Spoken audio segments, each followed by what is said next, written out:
What is up, all you individuals out there? It's me, full-time anime man, and I'm here with another installment of What If Deku Had a Shadow Wolf. Now, before I get started with this, I would like to give a big thanks to Luxmane. She is a special individual that I found on Fiverr, and I hope you all enjoy her voice acting because she's really good at what she does. And also, there is going to be a few audio changes just around the near end of the story. So just so you guys know, once we get to that part, you might have to do it right now. You might have to turn your volumes up because I did change the audio quality a bit.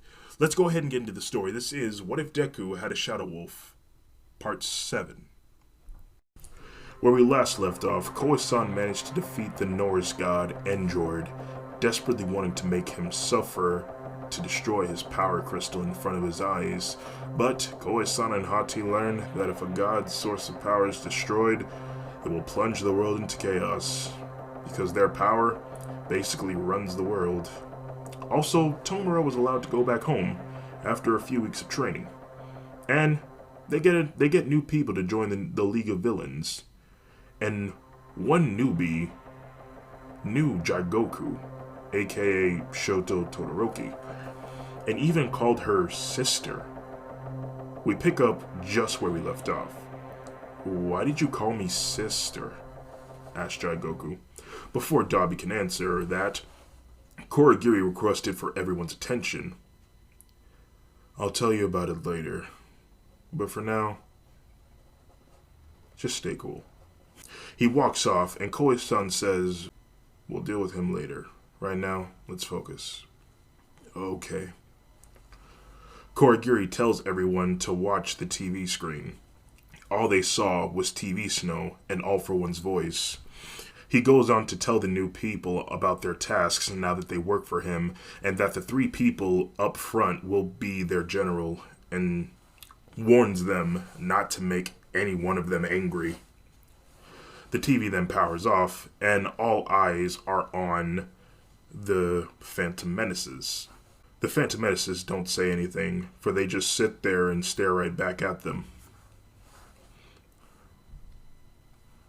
A man with large muscles stepped forward, saying, "Is this some kind of joke? We're supposed to follow the orders of three little pipsqueaks?" Kurogiri says, "If I were you, I'd choose my next words very carefully." "Why? Because they're stronger than I am? These are three gothic creeps, and two of them look like they have crippling daddy issues, and one boy that looks like he doesn't want to be here. And what is that? Is that a dog ear and tail? Oh my god, everybody, we're dealing with a furry. A bitch furry, to be specific." People started laughing out loud, and Koe-san says, "You guys mind if I teach him a lesson?" "Nope, go ahead." She stands up, and she walks towards the muscly figure with a smile on her face and a pep in her step. He continues to make fun of her. "Oh, look at the little dog. Do you want to play? Hey, do you know any tricks? Can you sit?" Koe-san says, "No, but you're gonna sit." "What did you say?" She repeats herself while walking closer. "I said sit." The man sits on his bottom and says, "What the hell?" Koe-san says, "Good. Now lay down." "I'm not gonna... What the hell?" He lays down on his stomach, and he looks up at Koe-san, who has a large grin on her face and one of her pupils glowing red. She then extends her hand out towards the muscular figure, "Now shake." and he takes her by the hand. She then began to scratch at the back of his ear, while saying, "Who's a good boy? Who's a good boy?" as he repeatedly stomps one of his feet down to the ground like a dog when he's being scratched in the right spot. "Okay, that's enough playing." She then uses her shadow manipulation to lift the muscular man off of the ground and repeatedly slam him into the ground over and over and over again until she gets tired of that. And then she turns him around, mounts on top of him, and begins to bash at his face until her knuckles start to get numb from the pain. She takes a deep breath.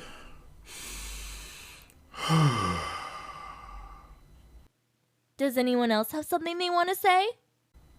No one says anything, and Koe-san says, I didn't think so.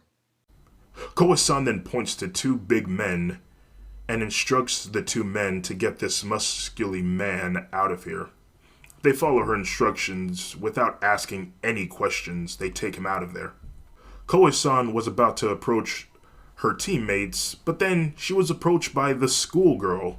Excuse me, hi, my name is Himaki Toga, and I gotta say, I like your vibe. I like the vibes that you give, and I like how you handle that meathead over there. And I gotta say, you must be pretty strong to take him on. What's your name? My name is Kosen Shigaraki.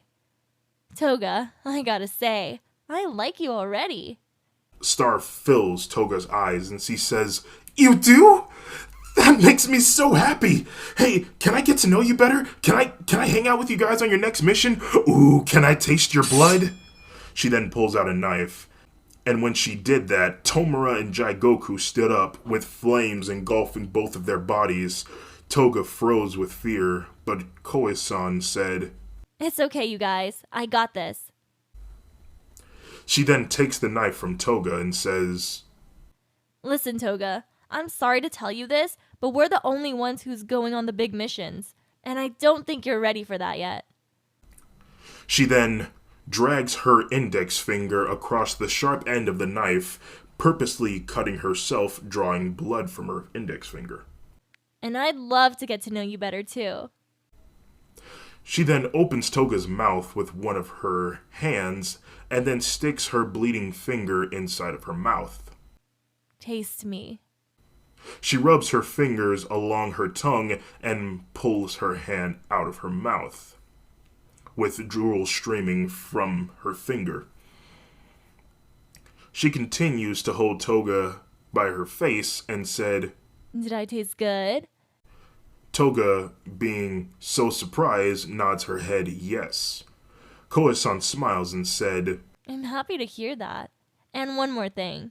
She takes the knife and she lightly cuts on the blonde-headed girl's facial cheek, and she begins to lick at her wounds, licking off the blood, and said, You taste good, too. And by the way, don't ever pull a knife on me again, okay?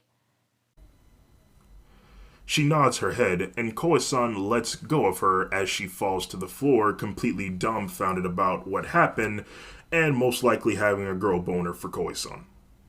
After all was said and done, the three Phantom Menaces regrouped back at the house, all of them sitting at the dining table, Koe-san saying, Oh yeah, and by the way, I will be taking it from here for Koe-san's wordings, because I just wanted someone else to do that part for me. Koe-san says, So, do you guys think I made a good first impression? Tomura says, I think you showed a great amount of force. And Jigoku says, And need I say, you made that guy your bitch. She giggles and says, So, Tomura, you seem to have a good hold up on your new powers. How's your relationship between you and Hati going? It's still a bit rocky, but we both share a common goal in that we just want to protect the people that we care about. He looks at Koe-san, but then he realizes that he's kind of leaving Jigoku out of it, and he shakes his head and says, Which is you guys, both of you. Koe-san says, Aw, that's so sweet. Anyway, we need to figure out a plan on how to take on Overhaul. Like, what do we know about him so far? Jigoku says, I heard from one of his henchmen that he's able to heal his own wounds, and that he can deconstruct matter from a molecular level with one touch of his finger. Koe-san says, Great, so we can't get too close to him or we'll die. There's gotta be a way to get closer to him. Maybe learn some weaknesses or something? They think for a moment, and then Jigoku gets an idea. Wait, I might know someone who can help. Back at the bunker, the three Phantom Menaces, I almost called them Musketeers, are on their way to Erie's room. They ask if they found out anything about the girl, but they still haven't gotten her to speak yet. And yet, for some reason, every time they want to give her an oral examination, she quickly, covers her mouth and begins to cry. They request that they talk to the girl themselves. They allowed them inside the little girl's room, who had a bed in one corner of the room and a box of toys in the other room, even complete with a nice TV, so that she can distract herself. She sat in front of the TV, watching cartoon animals play around. "Hi there," said Koi-san. Eri turns around and she smiles and waves at them. "Hey, what's your name?" The girl shows her a piece of paper with her name on it. "Eri? Oh, that's a beautiful name. Hey, I have to ask, do you remember this man?" She shows her a photo of Overhaul, and she starts freaking out and tearing up, curling herself into a ball. Hey, it's okay. She throws the paper away, and she thinks, here, I got an idea. Hey, Hati, Operation CUTY. Really? Do I have to? Yes, just look at her. She needs comforting. Hati looks at Eri as she remembers Koi-san when she was this little. She was very reluctant at first, but she eventually agreed to it. And so she shrinks herself down to a very, very, very small wolf pup. Eri was drawn to her. She's never seen anything this adorable before, and yet she picks her up and she begins to pat her on the head and rub her fur. Well, I don't know if you can call her figure really furry because she's a shadow, but she does have a third-dimensional figure. Anyway, Koi-san says, "There you go. Now, can we talk about the bad man?" Eri, still a bit reluctant, nods her head okay.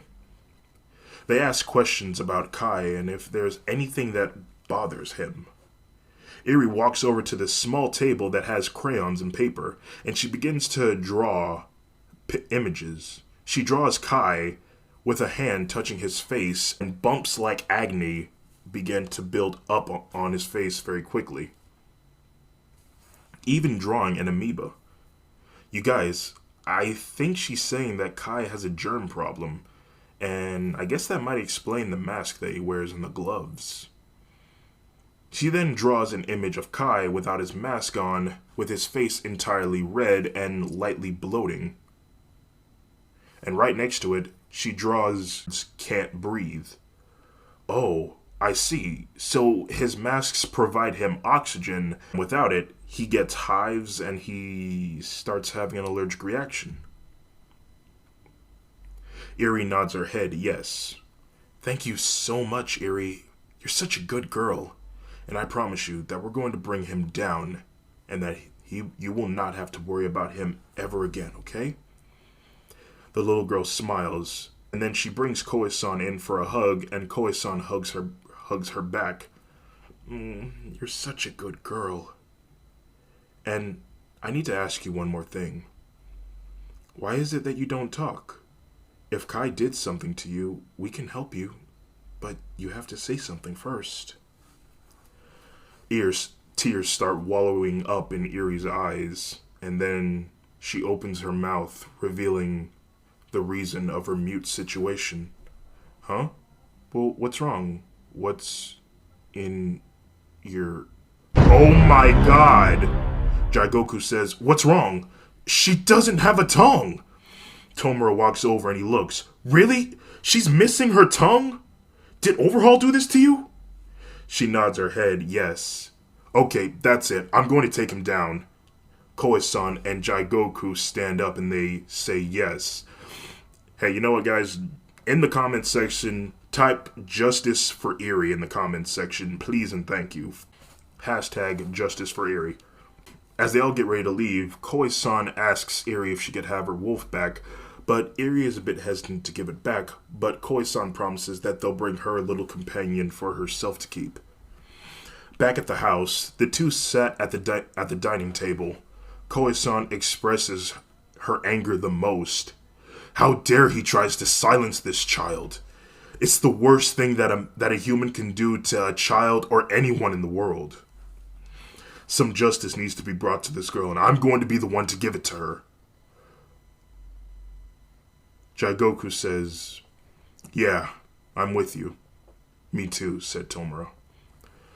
Okay, so far we've learned that we can defeat Kai by either taking off his mask or touching his face, causing him an allergic reaction, to which both could be a death sentence because, we'll both die if he touches us. They begin to think really hard. Tomura says, "We need to find a way to overwhelm his senses and get the upper hand on him." Jigoku says, "I have a plan. Here's what we're gonna do. We fade to black and then reappear at the office of All for One. So, are you three sure that you're ready to take on him?" They all nod their heads in agreement. "Very well. Here's the information on his whereabouts, and all you need to know about who might possibly be with him. Be sure to bring him to me alive." Hearing that, Koe-san's blood started to boil with anger, but she had to keep herself mentally stable. They all say, "Yes, sir," and they begin to walk towards the exit. And All for One noticed that Koe-san didn't call him daddy again, to which it kind of bothered him, and it kind of drew some suspicion. So he says, "Oh, and Koe-san, do remember that you are missing one of your kidneys, so please, be careful." Koe-san says, "I will. Thank you, All for One." They leave, and a few days passed, and they managed to predict where Overhaul could possibly be, along with perfecting the plan that they have made. Koe-san says, "Alright, you guys, this may be the toughest challenge we've ever had yet. All for One wants him alive, and for what reason, I don't know. And as much as I would like to kill this bastard, especially after what he did to Eri, we gotta bring him in alive. So Tomura, I need you to hold back on your power, okay? I can do that. Okay. Now guys, before we go in, I just want you to know." She touches both of them on the shoulder. "I love you guys so much. You're my best friends. And I couldn't ask for anything better." She pulls them in for a hug, and soon the three are in their suits, with Koe-san feeling extremely excited to be back in her hero suit. "Oh man, it's certainly been a while since I last wore this thing." Also, Jigoku wearing her black and yellow jumpsuit, and Tomura wearing his all-black outfit with a black trench coat. No hands, remember. Just a reminder. I'll tell you guys why he doesn't have his hands in another episode. Soon, they arrive at a warehouse that is on the edge of the ocean. That's near the ocean shore, if I may clarify. "Okay, guys, you ready?" "Yeah. Okay. Then let's do this. Justice for Eri." She extends her fists out, and they fist bump. "Justice for Eri." She opens a portal to the abyss, and Jigoku and Tomura enter, and it's just Koe-san to enter the warehouse by herself. When she entered, it's just metallic shelves that almost reach from the main entrance to the far back of the facility. It almost formed somewhat like a maze. Koe-san starts walking. As she hears the door close behind her, things got weird when all of a sudden, what sounded like the walls started talking. "It was a big mistake to come here, and I don't intend to let you leave, Koe-san." Koe-san says, oh my goodness. This is so cool!" It's quiet for a second. "Woman, did you not just hear what I just said? You're not going to leave this place, which means I'm going to kill you. How is that cool?" "Well, you're able to warp the reality around me. That's the cool part. So then that must mean that you're Joy Irinaka. Joy Irinaka, right?" You have the ability of mimicry, right? I heard that your quirk allows you to, bend the reality around things that are about the size of a fridge. But considering the fact that you have this entire vicinity, warping around me like I had just did some illegal drugs, I'm going to guess and say that you used the quirk enhancement drug, yeah? Man, I really don't get you guys. Why do you have to use drugs to enhance your performance? You should be proud of what you have. Now, why don't you come on out here and show me what you got? Joy then says, "Was that a sexual innuendo? My genitals are irrelevant to your situation." Koi-san says, "Hey, you're the one who said it, not me." Joy says, "You know what? I ought to crush you to death for that." Suddenly, the walls started attacking Koi-san, forming pillars that would try to crush her, but she would use her agility to quickly dodge out of the way, doing flip maneuvers, and would even use the pillars to run on them to quickly get around. Just when she was high over the shelves, she saw other people. She quickly waves at them and says, "Hey, I'll be with you guys in just a minute." Joy says, "Stop running and let me crush you." "Yeah, you're going to have to earn that first, big boy." "Would you stop it with the innuendos, God?" He screams, and Koi-san can hear his voice nearby, almost as if she could hear him in the walls. And so, she gets an idea, and she uses his ability against him, and says, "So, Joy, is this how you always try when you smash a girl? You come across a bit too strong. You should be more gentle. Be more patient. Take your time. You'll get me yet." The whole building started shaking. Shelves were falling over. Koi-san could hear grunts with every breath that Joy made. And then he yells, "Would you shut up?" Using the pillars to her advantages, she got a few feet into the air, and she spotted where Joy was. Using her hearing, he was just at the main entrance where she first entered. "Hey, Hati, do you mind giving me a hand?" She then jumps into the air with one of the pillars, batters her arm back, as Hati forms a barrier around her arm. With all her might, she punches to the ground, and it reveals Joy just underneath the concrete rebel. His hair was brown, and his eyes were bloodshot red as if he had done a line. You know. "Oh, yeah." I'm sorry, I couldn't help myself. I'm sorry, y'all. I really couldn't help myself. Koi-san stands just on top of him with a big smile on her face, showing her teeth, saying, "Found you." He was about to use his quirk, but then Koi-san said, "Whoa, whoa, whoa, whoa, whoa, wait. Now, I know how impatient you could get, Joy, but you should really take it slow. Otherwise, you'll just end up smashing yourself." Joy then grunts loudly, and he lets out a scream, and then, forming a pillar from up above, he quickly brings it down towards Koi-san, but Koi-san takes a big step backwards, and it crushes him to death. And Koi-san giggles, saying, "See, I tried to tell you." My God, people never take me serious. All of the pillars shatter into pieces, and the walls start to settle, and Koi-san continues her way to the rest of the gang. After a minute of walking, Koi-san comes across 4 men who revealed themselves. One man wearing a sack over his head with eye holes cut out, and he had very large teeth.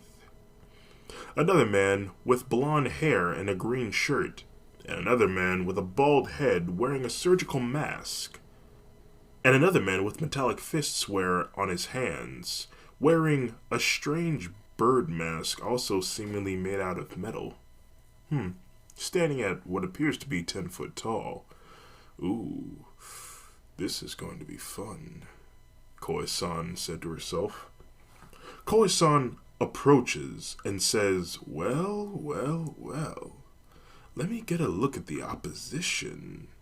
You, Sackhead, your name is Sora Mitsutabi. And blonde one, you're Toya Setsuno, yeah? And you, tall, dark, and handsome, you must be Yu Hojo. And you are definitely worth the risk and why I came here. You are Kendo Rappa." Yu Hojo said, "How do you know our names?" She giggles. "Oh, silly Hugh. It's my job to know these things. Like, for example, I know your quirk allows you to crystallize your skin. And I know your ability allows you to chew through anything, no matter the density. And I know you have the ability to gyrate your elbows, giving you your ability to punch people really fast and very hard. And I know you have the ability to disarm anyone without even touching them. You all are going to be a challenge, but I do want to give my crewmates some fun, so I'll let them choose." She then turns on her earpiece, holding 2 fingers up to her ear. "Hey guys, who do you want?" "No, you can't have Kendo. I want to fight him myself." All 4 men look at each other out of confusion. Who is she talking to? Really? But... okay, fine, you can have him. "Mr. Hojo, I have some friends of mine who would like to have a word with you." She extends her hand out and opens a portal underneath him, and he falls through. "What did you do with him?" asks Setsuno. "Oh, don't worry. He's just talking with my brother and sister. So, which one of you lucky men want a piece of all of this?" She says this while moving her hands from her head down to her hips. All 3 of the men look at each other, completely confused on what to even do at this moment, or what to even do about this girl. But the first one to charge in was Tabi, or Tabe. I'm really sorry if I'm saying their names wrong. Whose mouth opens wide, very cartoonishly. Koe-san looks sad and talks while dodging. "Oh, come on, Rappa. You didn't want to try me first?" "Oh well, I guess I'll have to allow this one to just eat me out then." Rappa and Setsuno look at each other like, what is with the words that come out of this girl's mouth? During the fight, Koe-san tries to have a conversation with Tabi, or Tabe, I really don't know how to pronounce his name. "So, have you ever eaten people before?" Tabi says, "Stop dodging and let me bite you!" You know what? I don't know why, but I think I might like that. As they continue to dodge, she then said, "Okay, how about you get a taste of this?" She then extends her hand out towards the shadowy parts of the vicinity, and she shrouds her arm in its shadow.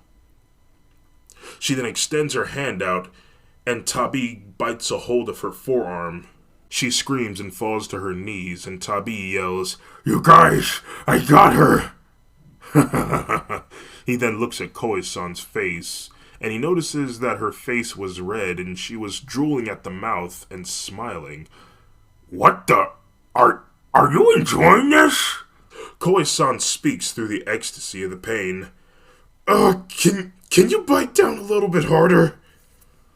Tabi felt a bit awkward and a bit disgusted, but wanting to prove his boss that he can beat this wolf girl, he then bites down with all of his might, and he bites harder and harder, going past his biting limits. He's never had to bite this hard before. Koe-san starts moaning loudly and says, "Yeah, bite harder, daddy." Tabi gets irritated and he says, "I'm getting sick of this!" And he starts biting down even harder, like even going like past his limits, and suddenly his teeth start crackling, but he doesn't acknowledge it until it's too late, and his teeth suddenly just like shatter. and like bits and pieces of his teeth just like land on the ground, and he lets out a loud scream as he falls to the ground, just wallowing in pain. And Koi-san just lays there, breathing heavily and just sweating profusely as if she just had a mind-blowing orgasm. Moving on. The two men stare in bewilderment. How? He's supposed to bite through anything. How did you manage to... Koi-san wipes the sweat from her brow and says, well, he may have the ability to bite through anything, but my armor is very godly. That, and I think it's blessed. Whew. That was amazing. I'm not going to lie. I want to know how good you boys can outdo him. So how about this? I'll give you guys something different, and won't use the same move. So, how about it, boys? How about you come over here and take me at the same time? Both of the men think to themselves, I'm not touching that with a 10-foot pole. Not even a 1,000-foot pole. Setsuno says, okay, you know what? No more messing around. He then grabs a nearby blunt object and uses it as a melee weapon against Koi-san. He charges at her and she conjures a staff of shadows and attacks him back. And Koi-san says to Ripa that it's pretty boring that it's just one person. Why doesn't he just come and join them and have some fun? Rappa says, nope. While she was distracted, Toya uses his quirk to disarm Koi-san and take her shadow staff away from her. She smiles and says, gotcha. With a move of her finger, the staff in his hand then goes limp like a noodle. What the hell? Suddenly, it starts smacking at him like a whip. Ow! Hey, what the hell? Ow! Stop that! Koi-san giggles. And in retaliation, Toya throws the weapon right at Koi-san, but she ducks out of the way and it hits Rappa in the face. Ouch! Damn, Toya! What the hell? Hey, it wasn't me! Ouch! Hey, why'd you hit... Ow! Why you hitting me and not the wolf girl? Unfortunately, Rappa was having none of it, and he retaliated by attacking Toya relentlessly. Their fight goes on for a moment, and Koi-san, watching Rappa's movements, takes notes of everything, and she actually gets in between them. Like, literally, she, runs in between them, puts her arms, out, and then separates the two. Okay, you guys, okay, remember, you're supposed to be fighting me. She then completely faces Rappa and says, okay, Rappa, I want you to take your best swing at me yet, okay? And make it your best. Is she being serious right now? She's just going to stand there and just let me hit her. I don't know, man. Just do it. Here, I'll make it easier for you. Here, I'll put my hands behind my back. So, okay, there. I can't possibly do anything because you don't have the staff. So, come on, let's go. Okay, says Ripa. He then batters his fist back, and then he swings it at Koi-san, only for his fist to hit Setsuno instead. Ow! Dude, what the hell? Hang on, let me try again. Throwing a left hook, it hits Setsuno again. Ow! Dude, what the hell? See, this is happening because Koi-san is creating portals in each spot that his hand is delivering the blow towards her, and is reforming the portal behind her, which hits Setsuno. Dude, would you stop it with the portals? He then hits her with a barrage of punches, but at a normal pace. And Rappa is just getting demolished in the process. Oh man, this is just funny. Ow, would you stop hitting me? Ow! Ow! I don't want to do this anymore. Koi-san just stands there, giggling, with her arms still crossed behind her. Rappa then gets irritated and then says, okay, then how about a kick? He then kicks Koi-san with a flat boot straight to her stomach, and it causes her to fly back, but in the process, it also hits Setsuno, causing them both to fly back, knocking over a few shelves and knocking Setsuno out in the process. Koe-san gets back up, but with a grunt from the intense pain she feels from her missing kidney area. Oh! Rappa said, "Wow, it took only one hit to bring you down. How weak." Koe-san smiles, and she laughs it off and says, "Yeah, you got a good hit on me. But a wise man once told me, whenever you or someone else pushes you down, you always get back up. Although I'm starting to question his loyalty, it's still wisdom nonetheless." So, Setsuno is out for the count, so now it's just you and me. They both get in a fighting stance and say, "Let's do this." They both charge at each other and exchange blows to each other. Though Rappa had the upper hand, Koe-san was taking pleasure from his punches, which did disturb him. "Would you stop enjoying this? This is starting to become very disgusting." Koe-san, with a lot of tiredness in her voice, says, "I can't help it. I've learned to take so much pleasure from pain that I just can't think straight sometimes. Now you see why I wanted you to fight me, because I think you, well, unlike Tabi over there, can actually satisfy me. Now, come on. Really make it hurt. Bring your most powerful hit to me yet. Come on. Be as brutal as possible." "Okay, that's it. I'm ending this in one attack." "Oh yeah, come on, give it to me." With that, Rappa charges at Koe-san with his most powerful move, and with his arms frantically swinging around, and he charges at Koe-san while yelling, "Barrage of Fury!" His punches continue, and Rappa lays down a number of punches so fast that he lost count when he reached 1,000. After a few seconds, he delivered a blow that sent Koe-san flying backwards through the air, knocking a large number of shelves over. It's silent for a few seconds. Rappa thinks that he has won, and he lets out a laugh. But it was interrupted when he heard a feminine laugh of Koe-san. He looks and sees Koe-san laying in the rubble of the metallic shelves. She holds her stomach as if she was laughing her stomach muscles for too long that it ached. Rappa starts going hysterical. "Just, how are you alive?"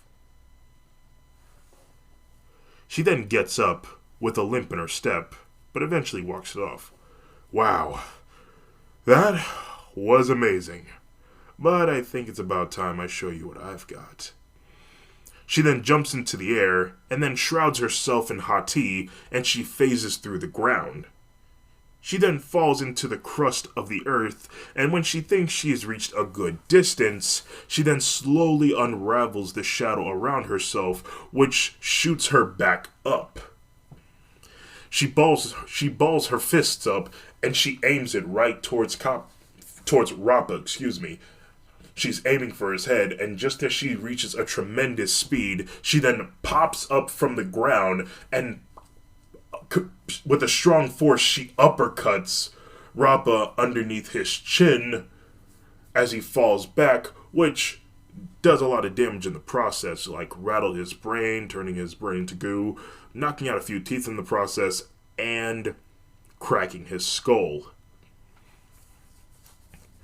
Koe-san then does a few flips, and then she lands back on the ground.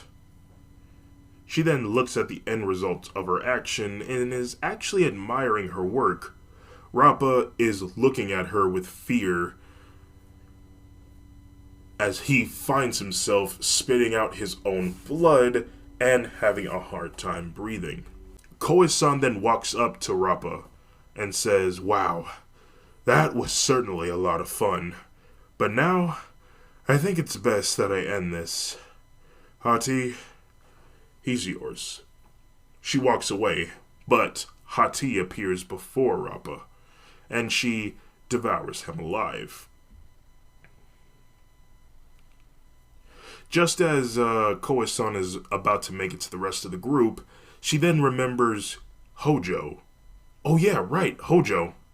With a snap of her fingers, she opens a portal just above her, and what came out of the portal very much confused her, for it was just nothing but a large pile of what looked like to be clear sludge, like melted glass, if you may.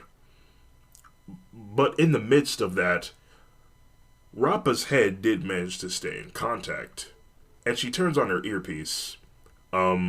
Guys, what happened to Hujo? Jigoku tried it as a joke, and she said, "Well, you could say things got a little bit heated up." Koe-san chuckles, and Jigoku says, "See, I told you I could make her laugh."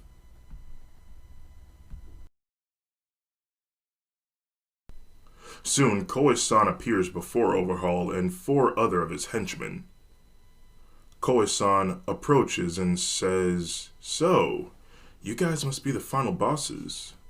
I already know who you are," pointing a finger at Overhaul, "and I'm gonna get to you last. Let's see, you, small and scrawny, you're Shinamoto. I first met you at the bar. Hey, tells me, does my parasite scare you, or have y'all become friends?" She giggles.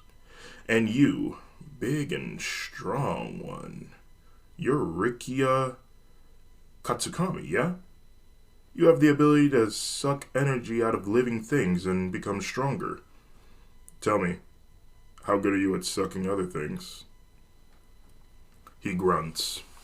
"And you, Blondie, you're Hakaji Tengai, and you have the ability to create strong barriers. I guess in a minute we're going to find out just how strong those barriers are. And you must be Dodoro Sakaki. You have the ability to make anyone you look at drunk. Well, I guess you could say I'm at the right age, otherwise you'd be in trouble for getting a minor drunk." She giggles, and he takes a swig of his alcohol.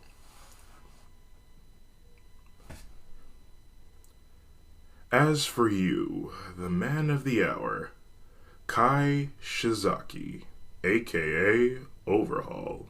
You have the ability to break down things at a molecular level and reconstruct them to whatever you want.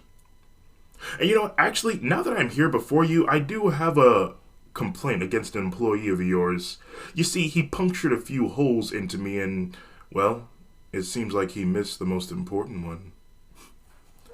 They all stare at Overhaul and Overhaul says, "Okay, fine.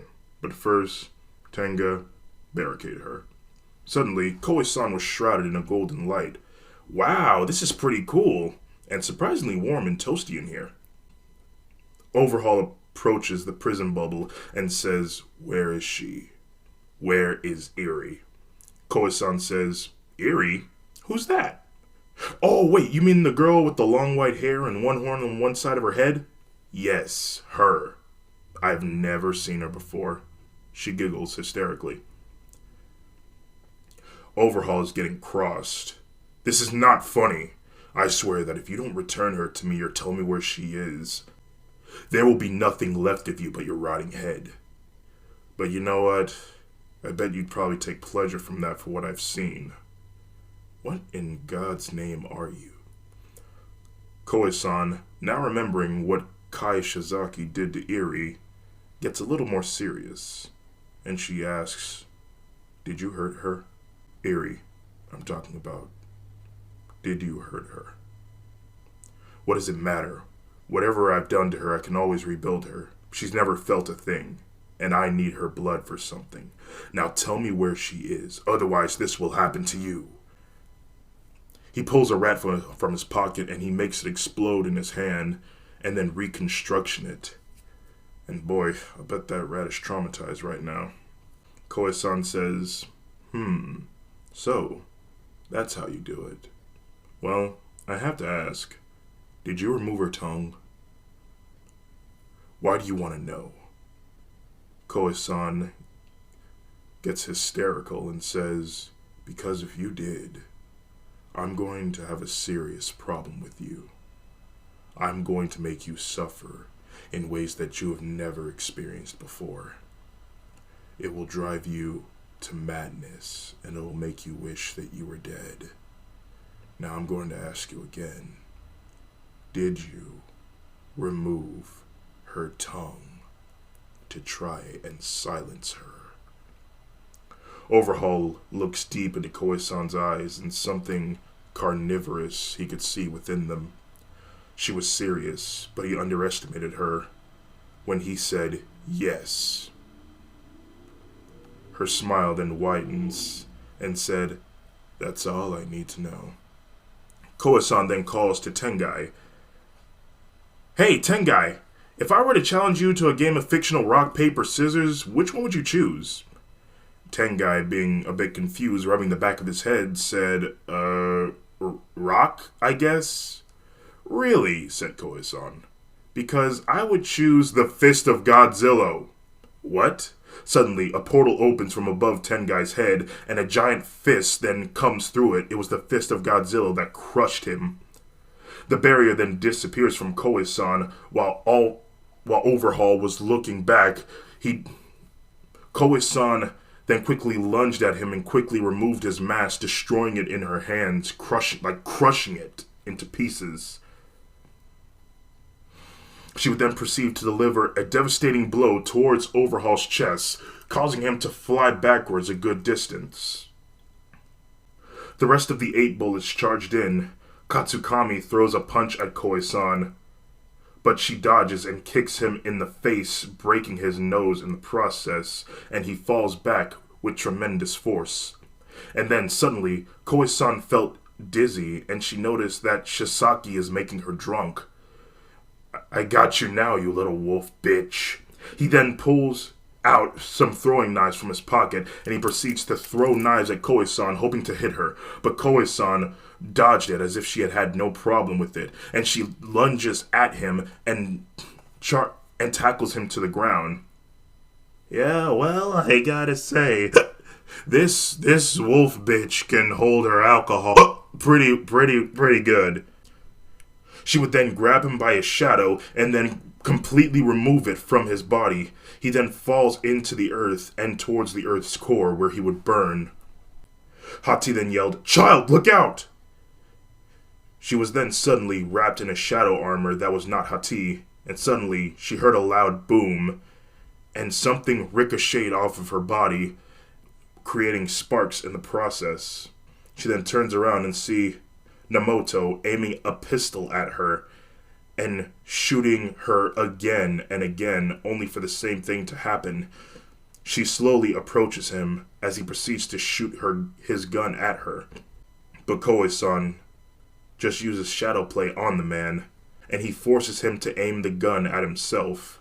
As she gets closer to him, she says, let's see. I counted, I believe 11 shots were fired from this gun. And this gun can shoot over 12 bullets. Or maybe it was 12 bullets that you've already shot. How about we find out? Or maybe I'll let you pick your poison. You can die from a bullet wound in your face. Or you could die by my parasite, which resides within your body. She then makes him cock the gun and aim it to his head and says, the choice is yours. Child, look, said Hati. She turns around and she sees a girl. Her body was completely on fire and her hair was straight up as if it was defying gravity. Koe-san looked at this girl with anger, for she knew who this was. It was Soul, the one that kicked her in the face at the USJ. Koe-san then forcefully pushes the man away, and he turns her attention completely to Soul. While she was distracted, Overhaul had gotten up. His face was red and swollen with blisters appearing on his face. His throat slowly started to close up and he started heavily breathing. And then he sees the remaining 8 bullets who are still alive. He quickly goes and retrieves their body as Koe-san and Soul engaged. The two had a good old-fashioned standoff, Soul saying, "I've just about had it with you and you filthy mutts interfering with my family's machinations. Now, you better tell me where Skull is. He stole my father's powers and he's going to give them back right now." Koe-san says, "Okay, first of all, I resent that word. In fact, if anything, it's just prejudice. Second of all, Skull didn't steal your daddy's powers. They were given to him by Soul himself. He tried to kill him, but he underestimated Skull. And the powers of the sun belong to him and my brother, so you can leave them out of this." Soul grunts and says, "I don't get why we didn't just kill you when we had the chance. But now that I'm here, it's only going to take me 2 seconds. Koe-san laughs and says, "You must have forgotten that I have Mani's moon crystal. If anything, you need to bring me in alive. And it seems that Tokoyami is the only one capable of taking it. Also, I know your secret, that if your powers are destroyed, then it will plunge the world into chaos. So, if you destroy me, or my brother, you're already bringing about the end of the world. Ragnarok, is it?" Soul says, "Okay, fine, how about I cut all your arms and your legs off, see if that works. Then once we take the moon crystal back, I'll kill you later, how's that?" Soul then powers up a solar fire around herself. The temperature in the room skyrockets. The light from Soul's body projected Hati onto the wall, increasing her size, making her more powerful. Koe-san then creates 2 staffs. The two charge at each other. The two would exchange hits at each other, and Soul would use her fists to fight, while Koe-san uses her skills in weaponry and her body movements to avoid or block her attack. Just for a laugh, Koe-san counts upwards. 1, 2. Oh, look at that. I'm still alive. Maybe you're not as strong as you thought.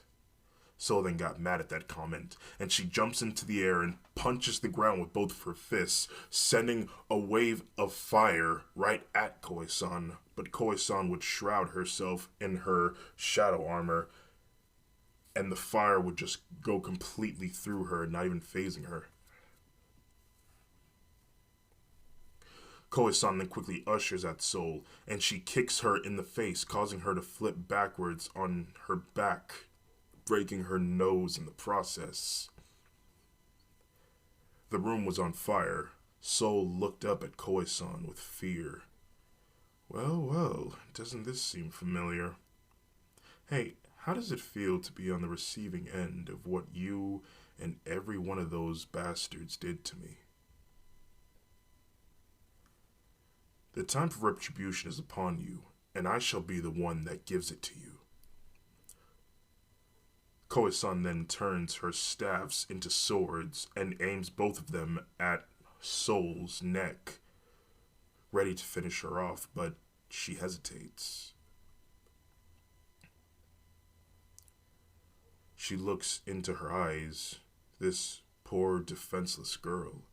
She's crying, she's bruised, and in some ways, Koe-san sees herself within this girl. Why does she feel bad about, wanting to badly hurt this one? She knows she can't kill her, but maybe she can give her a fate worse than death and cut her head off. Just, what is going on? Does she want to spare her? Does she not want to fight? Why is it that I hesitate? She asks herself. She then lowers her blades and says, "Listen, something that you and the other gods need to know, that just because you were the first ones to have these powers, that doesn't mean that you're a cut above the rest. You were beaten by someone that you considered weak, someone that you considered a mutt. But now you know, I'm so much more than that.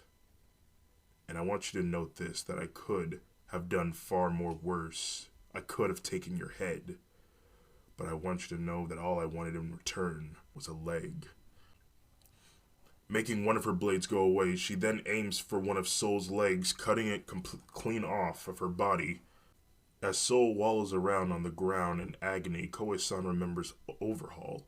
Wait, where did he go? Oh, don't tell me he got away. But as she was in search of Overhaul, Koe-san was then struck in the back with a fire attack.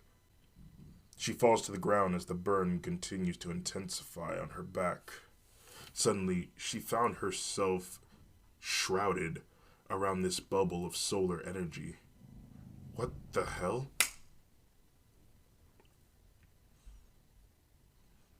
She looks and she sees Soul. She somehow has formed a new leg with her powers. It looked almost like an orange and red light forming a foot in the place of her missing foot. She walks up to Koe-san and conjures a whip and begins to beat her with it. Soul says, "You really think I give a damn about what you or anyone thinks? I hate you and your kind with a burning passion. Since day one, your kind has been nothing but a pain in the ass in my family's side. For these past thousands of years, it's just been you that Odin talks about." Koe-san thinks, wait, Odin thinks about wolves? Soul then turns her whip into a sword, and she raises it up over her head, ready to bring it down, and says, "I don't give a damn about the moon crystal anymore. I just want to see you on the ground, wallowing in pain and begging for mercy." Koe-san says, "Hati, help me. I can't, child. This fiery fortress is keeping me in place. I'm sorry." "Go to hell, you mutt," said Soul. Then suddenly, a strange light forms just a few feet away from them, and a figure seems to be running towards her. It was Tomura, and he had his saber arm activated, and he quickly ushers at Soul, and he swings it at her. She was barely able to dodge, and in the process, she got a cut that was just across her face that angled from her forehead, from her upper left forehead down to her right side of her chin. She gets a good feet distance away from them, and Tomura quickly gets Koe-san out of her prison. "Thank you, Tomura. It's okay. Are you okay?" "Yeah, I'm fine." "Alright, well here, you go find Overhaul. I'll take care of this one." "Okay, but just remember, remain calm. Okay, just go." Koe-san quickly runs off to find Overhaul, and eventually she finds him. She had 5 of the 8 bullets stacked on top of each other. She calls his name, "Overhaul!" He then looks at her, and even through his bruised face and the swellingness, he was able to smile. He was able to give Koe-san a devilish smile. He then came in contact with the bodies of the 8-bullet crew, and they all dissipate into nothingness, and Overhaul's body was shrouded in a light. And in just a few seconds, his body reformed into a giant kaiju, so big that it bursted through the first half of the warehouse, leaving it in shambles, while the other half remained intact where Soul and Tomura's battle were. He had 12 large arms. It had the head of a bird. within its mouth, or at least what it looks like its mouth, where Overhaul's body stood. And he was ready for a round two. Koi-san stares in bewilderment, not sure of what to do.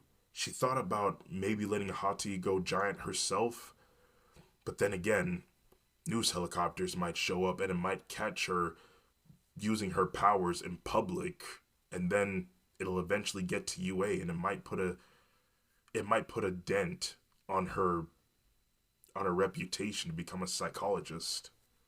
So she decided to stay small and discreet, and she would proceed to climb Overhaul's body. While that happened, Jigoku called Koe-san on the earpiece and asked what happened to Tomura and that he just disappeared. Koe-san would explain what happened, saying that he somehow managed to use his sun powers to escape the abyss, and now he's currently fighting Soul. And need I say, said Koe-san, she is one hell of a bitch. Tell me about it, said Jigoku. Anyway, Jigoku, are you ready? Yeah, I'm ready. Koe-san continues to climb Kaiju Overhaul's body. As he's looking around for Koe-san, he's like looking on the ground, like, where did she go? But then suddenly she feels something crawling up one of his arms, his 8th arm, and he sees her. And then he tries to squash her like a bug, and he looks to see if he had did it, only to see that there was nothing there, not even any blood to confirm that he had hit her. Where did she go? Asked Overhaul. Koe-san had used her shadow armor to phase completely through his hand, and now she was on his other arm. She would sneakily run up his other arm, but Overhaul sees her, and he tries again. He yelled, "Would you just die?" while smacking his hand down. When he tapped his hand, it dissipated into dust, and Koe-san realized that he didn't reform it. And this gave her an idea. And she does it again and again, and with each attempt it would be a fail, and he would be on his last arm. But then Koe-san thinks that that was good enough, and then she went for his head, and from his surprise, she then did a swing kick from the top of his beak and kicked him in the face with both of her feet, leaving him completely bruised. And while he was distracted from the pain, Koe-san would proceed to punch him over and over and over again, making his face red, more and more red, and just like swelling up. And at one point, Overhaul got a dose of adrenaline, and he rushed his hand at Koe-san, but then Koe-san shrouded her arms and her chest and her legs so that he wouldn't be able to touch her. When he tried to touch her, his hands came in contact with nothing as it phased through. "What the hell?" Koe-san smiled and says, "Hey, I didn't give you consent to touch me. That'll cost you 5,500 yen. She swing kicks him again, and he uses his remaining giant hand to smack at his face, only for Koe-san to disappear, and he would hurt himself in the process. And in doing so, it would leave his brain completely like rattled, and he would just like fall back from the intense force. Alright, Jigoku, get ready. Okay, I'm ready. Koe-san then opens a portal just above Overhaul, and then these shadowy figures just fall from it, with Jigoku in it. It was these shadowy figures were the bounty hunts that the Phantom Menaces have caught over the years of being bounty hunters. You know, the 6 heroes that disappeared. Anyway, they all do a dogpile on the main source of Overhaul, and then they all proceed to like touch his face, and like they were stomping and kicking at him. Some were holding his arms down so that he could not make any of them dissipate. They were laying waste to him. And just when he's ready to fight back, Koe-san then conjures an even bigger portal just on the stomach area of Overhaul, and Godzilla falls through it, and he completely stomps on his stomach, knocking all of the air out of him, putting him in even greater pain than he was dealing with before. Now, said Koisan. Jigoku then opened Hellfire on Overhaul's arms, and he proceeds to scream even louder. So the fire then spread it outwards to even like aiming towards his face, so half of his face was burned. He continued to scream loudly. And just when things are looking good for them, a loud rumbling noise can be heard in the remaining part of the warehouse. And a bright light ensues. And just when Koisan's vision settles, Soul was in his kaiju form.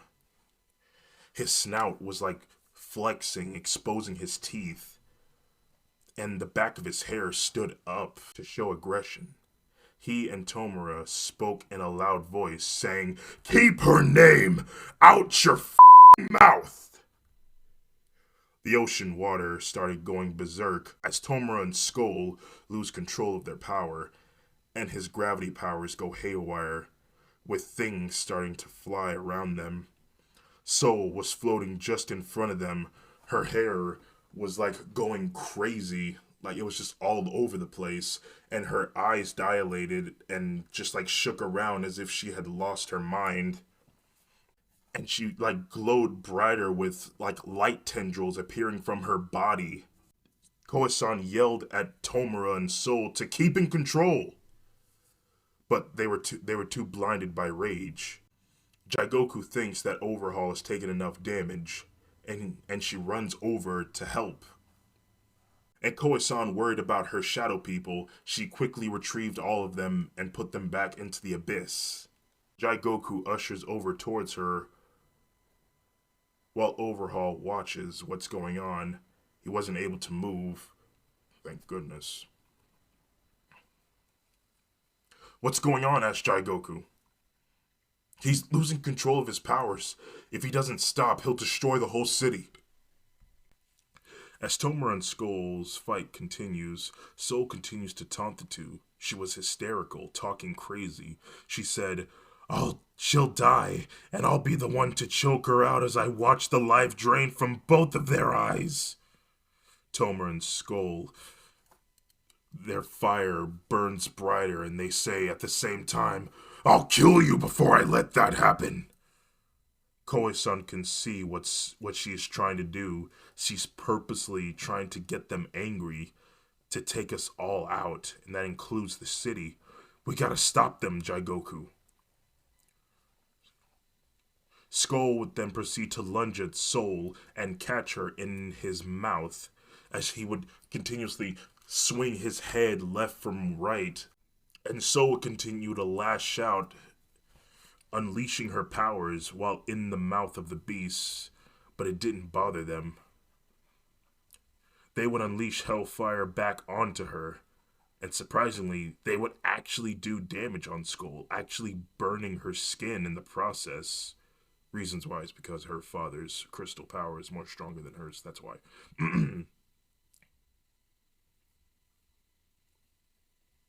They even used Skull even uses his teeth to rip her in half, as the top half part of her body has landed nearby Overhaul. He was victorious, but he was still losing control of his powers. Koisan and Jigoku yelled at him that she's been defeated and that they need to stop. But Tomura and Skull said, "I can't." Suddenly, this large wall of water starts lunging towards them. It was only like a minute or so before it actually reached them. Koisan quickly thinks and tells Jigoku to quickly freeze the ocean floor to as much as she can to hold the tsunami until she can get Tomura calmed down. "Okay, Koisan," said Jigoku. "Alright, I'm gonna get him inside the abyss and out of the water, okay? When I give you the signal, you freeze the water."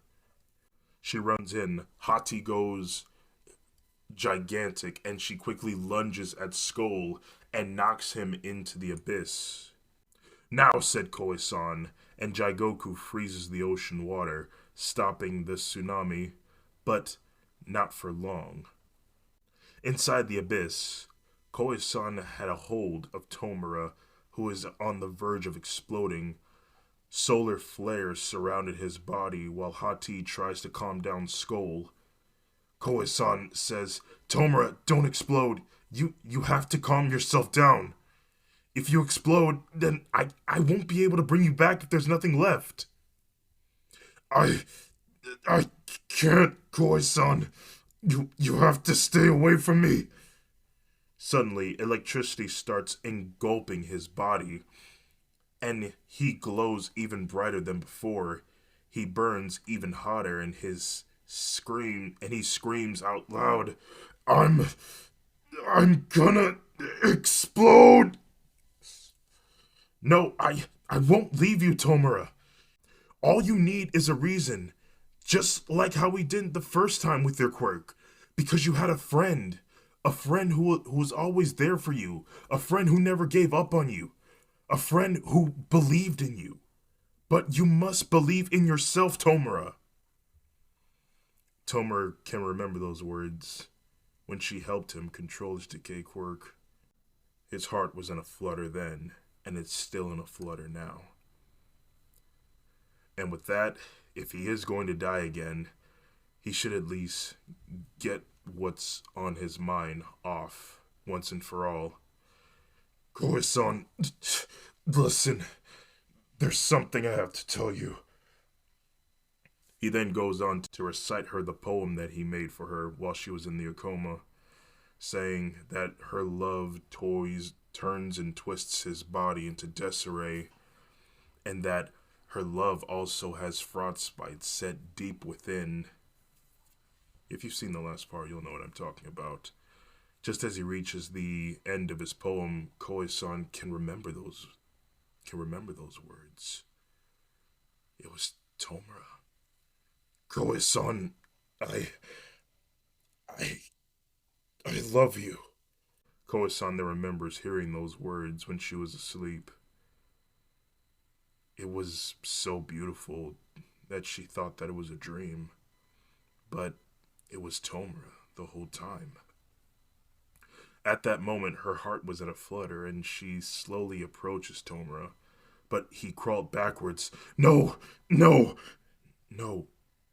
it's okay. She gets closer, and just as she's reaching towards his head, she ignores the intense heat that is building up around her hands, which is slowly burning her. She then slowly pulls Tomura in for a kiss, and as their lips connected, the fire around his body slowly starts to fade, and he's in control again. And so was Skull. The two are basking in every moment of their kiss, and soon they separate from each other. The two stare deeply into each other's eyes, and Koi-san says, "That was beautiful, Tomura." Suddenly, over Koi-san's earpiece, Jigoku's voice can be heard. "Hey, Koi-san, are you and Tomura okay?" Yes, Jigoku, everything's just fine. Okay, good. Because now the tsunami is kind of breaking from my ice, and I could use your guys' gravity manipulation. Okay, we're coming. Are you ready? She reaches out a hand towards him to help him up. He grabs her by the hand and smiles. I'm ready. They usher out through the portal and back into the real world. And just as promised, the tsunami was coming. It broke free from the ice. Koi-san said, "Come on, Tomura. Let's finish this together." He smiles and says, "Let's do it." They step forward on the edge of the pier and extend their dominant hands out, using their gravity manipulation to settle the water and stopping the aggressive waves from hitting their city. The two smiled at each other and Koi-san hugged him. Jigoku sees this and says, guys, what happened in the abyss?" The two smiled and nervously laughed at each other. Over at Soul's body, she was trying to crawl away to escape, but her attention was caught by Overhaul. Hey, over here. She crawls towards him, and he said, "It's time," reaching a hand towards her. She's a bit hesitant, but Overhaul said, "You want to watch those mutts suffer, right? Watch them die. This is your last chance, because I can tell you're not exactly half of the girl that you used to be." Giving out a weak laughter, she scoffs and says, "Fine." She reaches towards him, and he grabs a hold of her hand and reforms her into his body as they fuse together. A bright light ensues, and the squad's attention was drawn to the bright light. And it is at this moment Koisan realizes that Soul is gone, and that's where Overhaul used to be. Oh no. You guys, we might have another problem on our hands. A voice can be heard in the midst of the light. Oh yeah, this feeling of true power. I can feel it flowing throughout my body. It feels so good. A giant hand then reaches out from the light, and when it grabbed the ground, it cracked it, and then another, and then another. But each hand that reached from the light, they had this orange and red glow that shrouded it. And when the light settled, it revealed Overhaul and his new body. It was shrouded in fire.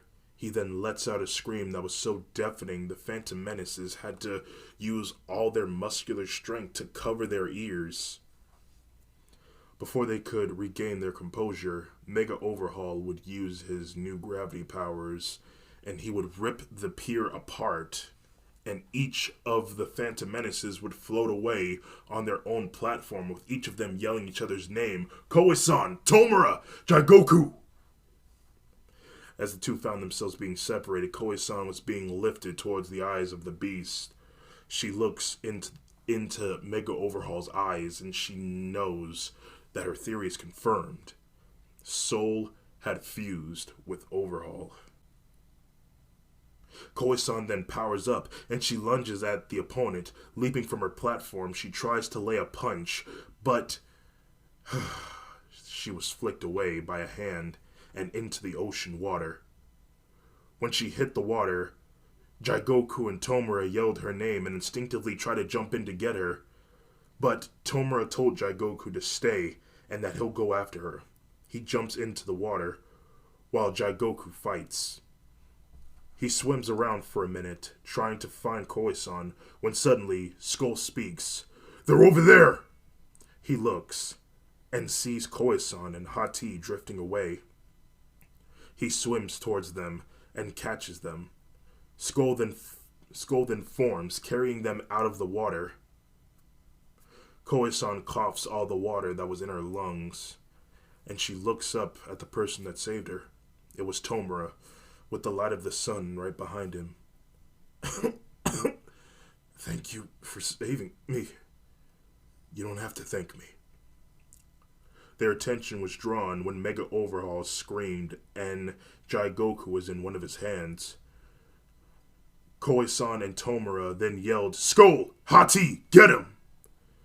Hati then formed into her kaiju form, and the two large wolves then lunged at the opposition. Hati then bit the arm that had Jigoku in it, and with it, he let her go and she started plummeting towards the earth, but then Koisan managed to catch her just in the nick of time. Skull tries to go for the head of the beast, but then suddenly Mega Overhaul charged up a solar beam attack that was so powerful that it actually managed to hurt Skull. Hati, seeing her brother get hurt, takes action, and then she lunges at the neck of the beast and begins to bite at him, forcing him to aim his attack to the sky. Skull, however, quickly regains his composure, and he removes as many arms as he could before Mega Overhaul could free himself from Hati's grasp. Hati then smacked the two wolves away with a hand, and Koisan and Tomura, seeing their companions get smacked around like that, it makes them angry, which woke something up inside of them. Koe-san was covered in an aura light of black and white, while Tomura was shrouded in an orange and red light that resembled flames. Over at Skull and Hati, their powers also skyrocketed as well, and they stare at Mega Overhaul. And at the same time, they say, "I've had just about enough of you!" Suddenly, in the sky, the moon was moving just in front of the sun's path of its flare, and a solar eclipse had formed. The whole city was shrouded in darkness. Skull and Hati and Tomura and Koe-san started charging in at the opposition, only something happened. As they are charging in, Skull and Hati was engulfed in a brilliant light, which fused them together, forming a new body for them. They were even bigger, they were even stronger, and their new body was like that of outer space. And their only facial features that could be made out was the white light that surrounded their eyes. The same thing happened with Tomura and Koe-san, only their look was more, humanoid. And the only facial feature that could be made out about theirs was also their eyes. Their movements were insanely quick. Mega Overhaul was surprised at this new power of the squad. He tries to fight back, only for that to be his biggest downfall. With the powers of the sun and the moon together, the odds were now in the favor of the squad. Eclipse Devourer is the first to attack, lunging a big solar lunar energy attack. It actually caused Mega Overhaul to fall backwards. He is taken aback by that attack. Before he could regain his composure, he sees two figures flying towards him. It was Koe-san and Tomura, and they landed a punch on his face, causing him to fly back a few feet into the ocean. His brain was rattled, and he was met with another punch. And then again, until he gets so fed up that the adrenaline starts rushing throughout his body, and then he quickly regains his composure, and then a mouth beam attack starts to quickly form in his mouth. He powers up his attack, while Eclipse Devourer also powers up their attack as well, with a small ball of light expanding outwards, only it was outlined white, while it was mainly black in the center. Tomura and Koe-san were standing on the head of Eclipse Devourer. And Mega Overhaul and Eclipse Devourer blasted off their attack at the same time. Their power beams clashed together, kind of like a Dragon Ball Z Kamehameha clash. Their beams formed an even bigger ball in the middle. Eclipse Devourer was stronger and started to overpower Mega Overhaul's attack. But their attack was slowly starting to push towards him. So, Koe-san and Tomura decided to speed things up. They would nod at each other, and they would do this. They would run on the light that Eclipse Devourer and Mega Overhaul were shooting with. They would run on that light at a tremendous speed. Overhaul saw this coming, but he couldn't do anything. He had to focus on this attack, because if he lost focus, that attack would engulf him and he would lose. But as they get closer and closer, they then jump at the same time, battering their dominant hands back, and as they get closer to him, they then land the strongest punch that their muscles can muster to his face, and he flies back, and Eclipse Devourer's attack engulfs his entire body, and he's defeated. We then see his body floating on the ocean floor. Koe-san and Tomura were standing right next to him on the water. They're actually standing on water, kind of like Jesus. But it wasn't until the moon then moved out of the path of the sun that their powers then went away, and Koe-san, Tomura, Skull, and Hati, they defuse. Well, Skull and Hati defuse. Those two kind of stayed the same, I'm sorry. They then laughed hysterical, like, "Whoa, what was that? That was amazing! I never felt so good in my life!" Anyway, they quickly retrieve Overhaul's body, taking him to shore, and then putting him inside the abyss. They didn't mind the remaining 8 bullets. They were in the water. They didn't really care about them. They let them drown. Koe-san and Tomura then hugged each other, just glad that it's finally over. But yet, they found it really exhilarating that was really a good fight. That was the fight that they've been looking for their entire lives of being bounty hunters. Jaigoku ran up to them and was like, "You guys, that was phenomenal. What was that? How did you guys do that?" The two then nervously giggled, and then suddenly a familiar voice can be heard. "Koe-san? Jaigoku?" They all turned around, their eyes wide open. Someone had spotted them. They look and they see Ochako Uraraka pointing a finger at them. "You're the Phantom Menaces?" Jaigoku and Koe-san were at a loss for words, but Tomura says, who is she? And that's going to do it for this story. Okay, well, I hope you all enjoyed this story. I'm just going to go ahead and cut it right here. If you made it to the end of this video, be sure to give it a like and consider yourselves #blessed, and I will see you all in the next episode. Goodbye.